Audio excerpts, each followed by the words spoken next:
आप सभी को नमस्कार।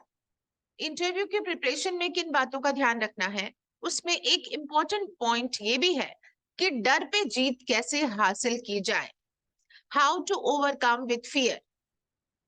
देखिए, हम इंटरव्यू देने से पहले इस बात के लिए डरते रहते हैं हमारा सिलेक्शन होगा या नहीं होगा।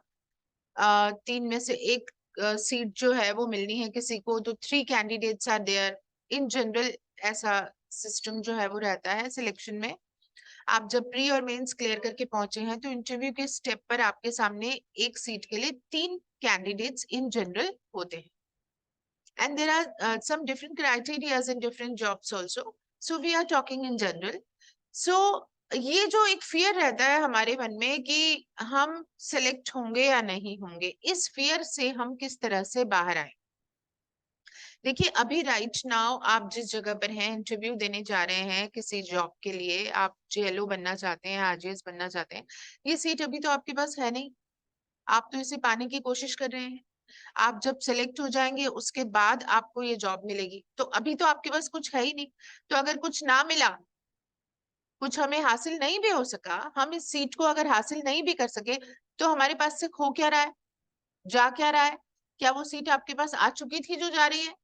आप तो उसे हासिल करने की कोशिश कर रहे हैं ना। तो अभी तो आपको मिला ही नहीं है, तो जो मिला ही नहीं है उसके खोने का आपको क्या गम।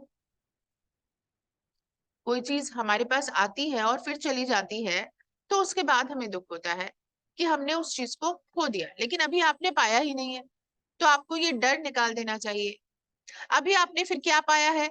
अगर हम उस सीट को हासिल नहीं कर पाते हैं और इंटरव्यू के स्टेप को क्लियर नहीं कर पाए, हम फेलियर हो गए, तो देखिए दिस इज ऑल्सो नेचुरल। तीन में से एक ही सीट भरी जाएगी, बाकी दो लोग उसी लाइन में आएंगे कि उनको इंटरव्यू का स्टेप क्लियर नहीं हो पाया। तो वो लोग इंसान नहीं है। आपके 100 लोगों की सीट में से 30 लोगों की सीट ही भरी जानी है, तो बाकी लोग क्या करें? बाकी लोगों को क्या सुसाइड कर लेना चाहिए? पढ़ाई छोड़ देनी चाहिए? तैयारी या सपने छोड़ देने चाहिए क्योंकि वो इस स्टेप पे आके अनसक्सेसफुल हो गए हैं? नो, इसके आगे भी जिंदगी है, इसके आगे भी एग्जाम है। आपका सपना इससे आगे पूरा होगा। अभी तीन में से एक का नंबर अभी पहले आया है, कल आपका नंबर भी आ जाएगा। डोंट डिसअपॉइंट, आपका नंबर भी आने वाला है, बस लगे रहो। ये तो सिस्टम ही है कि तीन में से किसी एक का सिलेक्शन होगा। इंटरव्यू में जो लोग सेलेक्ट होंगे वो कुछ लिमिटेड होंगे और कुछ लोग बाहर होंगे। तो ये आपके साथ नहीं, और लोगों के साथ भी होगा। अगर कि हम ये कहें कि सिर्फ आपके साथ ही ये कोई विशेष घटना है जो होने जा रही है, दिस इज ऑल्सो नेचुरल कि कुछ लोग लाइन के इस तरफ होंगे, कुछ लोग लाइन के उस तरफ होंगे। तो कॉमन है, इसको स्वीकार करना चाहिए। असफलता और सफलता दोनों को ही हमें स्वीकार करना आना चाहिए। दोनों को ही झेलना मुश्किल हो जाता है। सफलता भी जिन्हें मिल जाती है उनके लिए भी सफलता को स्वीकार करना और उसको बचाना मुश्किल हो जाता है। और जो असफल हो जाते हैं वो भी हार जाते हैं, उनके लिए भी उसको धक्के को सहना मुश्किल हो जाता है। तो ऐसा नहीं होना चाहिए। आप अगर इस बार इंटरव्यू में सफल नहीं हो सके हैं, तो आप अभी अभी तक आपने क्या पाया? वो सीट तो आपने नहीं पाई, वो पद आपके हासिल होते होते आपका रह गया। तो आपने सब कुछ खो दिया क्या? आपने पाया क्या? आपने अभी तक इंटरव्यू के स्टेज तक आप पहुंचे हैं, आपने मेंस क्वालिफाई किया, रिटन क्वालिफाई किया है, प्री और मेंस क्वालिफाई करके आप यहाँ तक पहुंचे हैं। तो सोचिए, आप में बाकी लोगों से एक ऑलरेडी आप एक कैटेगरी में आ चुके हैं कि यस यू आर डिजर्विंग। एक स्टेप दूर था सिर्फ, अदरवाइज आपका सिलेक्शन हो जाता। हार्ड लग रहा, या क्वेश्चंस अच्छे नहीं थे, या रिटन में मार्क्स कम थे, whatever the reasons were there. So disappoint होने की जरूरत नहीं है। अभी भी आप कुछ खास लोगों की कैटेगरी में आते हैं क्योंकि आपको इंटरव्यू के लिए कॉल किया गया, आप उस स्टेप तक पहुंचे। सो आपको अपने ऊपर गर्व होना चाहिए, आपको प्राउड करना चाहिए अपने आप पे कि आप यहाँ तक पहुंचे। और ये सिस्टम ही है कि सब लोगों का सिलेक्शन तो हो नहीं सकता, इतनी जॉब्स तो है नहीं, तो उसमें से सिलेक्टेड लोग ही जाएंगे और कुछ लोग रह जाएंगे। तो आप अपने आप को कुछ विशेष ही क्यों मानना चाहते हैं कि आपका ही निश्चित रूप से सिलेक्शन होना चाहिए? और अगर नहीं हुआ तो मेरी जिंदगी खत्म हो जाएगी, मेरे जीवन में अंधेरा है, मेरे पास इसके अलावा और कुछ नहीं है। आपके पास सबसे बड़ी चीज आपका जीवन है, जो सबसे अमूल्य है, वो अभी खत्म नहीं हुआ है, सांसें चल रही हैं। अगर आप उसे चलाना चाहेंगे तो भगवान ने तो जीवन दे रखा है, आप इससे भी बेहतर कुछ कर सकते हैं। आपने सुना है, मन का हुआ तो अच्छा, ना हुआ तो और अच्छा। हो सकता है आप जेलों में सिलेक्ट नहीं हुए हो, आरजेएस में सिलेक्ट हो जाए। आरजेएस में अगर फेल हुए हैं तो क्या पता एडीजी बन जाए, आप बहुत अच्छे सक्सेसफुल लॉयर बन जाए। हो सकता है कि आपके पास अपना टीचिंग एकेडमिक्स जो है, एकेडमिक फील्ड में आप बहुत कुछ अच्छा कर ले। आपकी योग्यता तो आपसे किसी ने नहीं छीनी, ना वो कोई छीन सकता है। आपको एक पद नहीं दिया गया है अभी, उसका मतलब ये नहीं है कि आप डिजर्विंग नहीं है। आप खुद को नंबर दीजिए कि आप कहाँ पर हैं। आपने अपने बेस्ट वर्जन में, जो पिछली बार 1 साल पहले जब आपने तैयारी शुरू की थी, तब आपको क्या आता था, कहाँ से शुरू किया था आपने, आज आपको क्या आता है।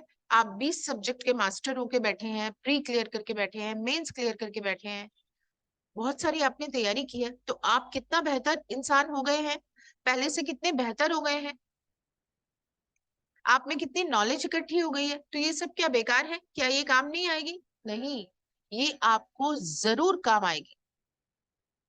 बस रिजल्ट मिलने में थोड़ा अगर समय लग रहा है, मेहनत का जो फल है आपको मिलने में अगर थोड़ी देरी है, तो कोई बात नहीं, आप और नॉलेज लीजिए। ईश्वर ने आपको मौका दिया है कि कुछ और नॉलेज आप हासिल कर सकें, तो आप अपनी स्टडीज कंटिन्यू रखिए। फिर कोई ना कोई एग्जाम आएगा और उसमें आपको अपेयर होना है और आपका सिलेक्शन भी हो जाएगा। इसे ही जिंदगी मान के मत बैठिए, क्योंकि जिंदगी कुछ और है। ये जिंदगी का केवल एक भाग है, केवल एक पार्ट है।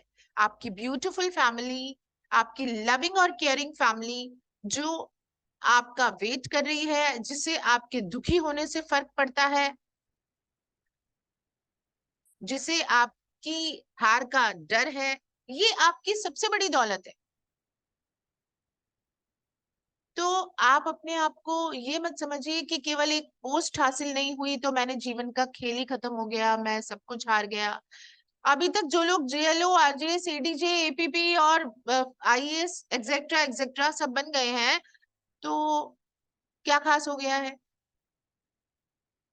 बहुत से लोग हैं जीवन में हमारे आसपास, are all of them are happy, everything जो वो चाहते थे उनके पास है? नहीं, उनके पास भी अभी कुछ ना कुछ मिसिंग है, वो कुछ और चाहते हैं। फिर आगे की दौड़ है, तो ये तो दौड़ है हमारी, चलती रहेगी।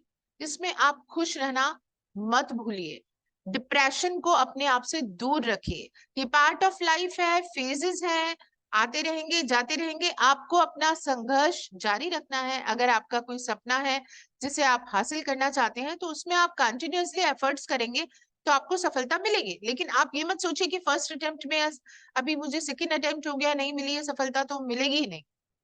आपके सामने कई ऐसे एग्जाम्पल्स हैं जिन्होंने की 2 3 4 बार भी एग्जाम देने के बाद उनको सफलता मिली है, इंटरव्यू फेस करने के बाद तक। उनमें जब फोर्थ स्टेज उन्होंने क्रॉस करी है, उसके बाद भी वो उन्होंने अपना प्रयास नहीं छोड़ा है, तो उन्हें अल्टीमेटली सफलता मिली है। तो अगर आप उसी ड्रीम को लेकर चलना चाहते हैं और इस बार इंटरव्यू में अगर किसी वजह से सक्सेसफुल नहीं हो पाए हैं, तो भी उसके लिए आपको डरना नहीं है। तो जब डरना ही नहीं है, डर हमें निकाल देना है। पास हो गए तो बहुत अच्छा है, नहीं भी पास हुए तो कोई दिक्कत नहीं है। तो जब ये डर ही नहीं होगा हमारे अंदर, इस डर को हम बाहर निकाल देंगे, तो हम इंटरव्यू बहुत अच्छा दे पाएंगे। फियर को अगर आपने दूर कर दिया, तो जब आप इंटरव्यू हॉल में जाएंगे, आप प्रिपरेशन करके जाएंगे, जो जो तैयारी की है वो सवाल आएंगे, उसका जवाब आप देंगे, जो नहीं आएंगे इट्स ओके। तो वो आपका जवाब देने का तरीका ही और हो जाएगा। और जब हम किसी चीज को डरते हुए करते हैं, तो उसका रिस्पॉन्स ही अलग आता है, वो फियर आपके चेहरे पे दिखेगा। तो आपको डर को दूर भगाना है, कॉन्फिडेंस को अपने अंदर लेके आना है। इन चीजों को केवल आप ही अपने दिमाग में भर सकते हैं। प्रैक्टिस करिए इस बात की कि आपको सेल्फ मोटिवेटेड होना है, आपको अपने आप को स्वयं प्रेरित करना है। बार बार कोई वीडियो सुनने से या कोई और दूसरा आकर के आपको नहीं बताने वाला। आपको खुद को मोटिवेट करना है, खुद ही। और अपने आप को डिमोटिवेट भी आप खुद ही करेंगे। तो अपने आप की प्रेस करिए, डर को दूर भगाइए, निश्चित रूप से आपको आज नहीं तो कल सफलता जरूर मिलेगी। Thank you very much and all the way, all the best.